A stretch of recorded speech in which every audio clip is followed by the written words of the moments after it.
So, sundo na gyapon ninyo guys ha. So, mahita sa tagkapistuhan natin.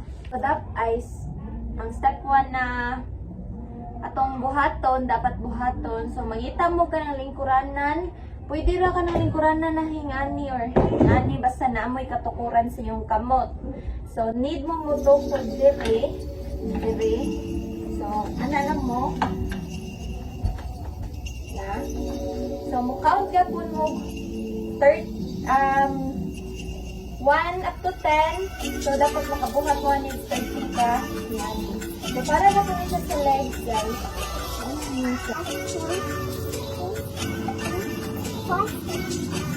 Pero, ang sa mga laki, ha? Yung ani ang step 1 mga kapaok. Yung ani siya mga kapaok. Higdara ka, ha? Yan din mo yung form sa mong tail mga kapaok. Ganin mong kamot.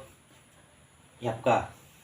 1, 2, 3, 4, 5, 6, 7, 8. Ingana siya mga kapaok. Ingana ka simple ang step 1 na to, no? So, step 2 na ta. O ni siya ang step 2 nga ako itudlo ninyo effectively and easy ra kayo mangita na mag-share nga hingani. So, Dapat yung buhaton is, ang dami yung bilang butang na dili. Ano? Tayong 30 seconds need mo mga ana. 30 seconds.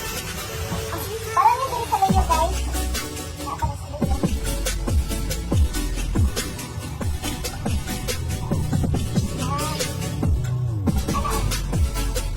Ingana siya mga kapaok ng step 2. Butangin mo daw ang kamot, ha? Ingana ka. 1, 2, 3, 4, 5, 6, 7, 8. Ingana siya mga kapaok, ha? Step 3 na ta. mao na sa niya ang step 3. So, hindi mo mangitan ko kuralan. Dapat makita ko kuralan na pwede masangat yung tiil. So, yan ang yung tiil. Kung mukha ka mo mag-20 ano guys.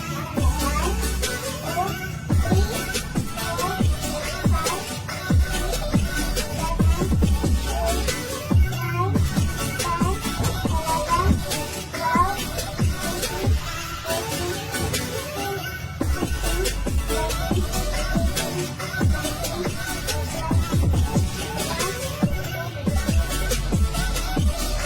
Sa mga boys dira, mo nitong step 3. Kailangan na tagdugang nga equipments. Hello. Ingana siya mga kapaok. Kabantira ni mo ni. Oh. Sa mga kapaok, imundo ka mo diri ah. Ha?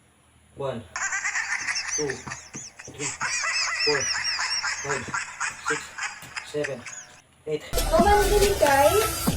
Dito na sa other side. So, yung sa staff. Then, dito sa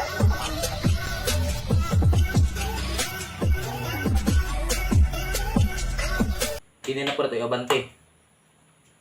Ano sa mga kapaok? Oh. 1, 2, 3, 4, 5, 6, 7, 8.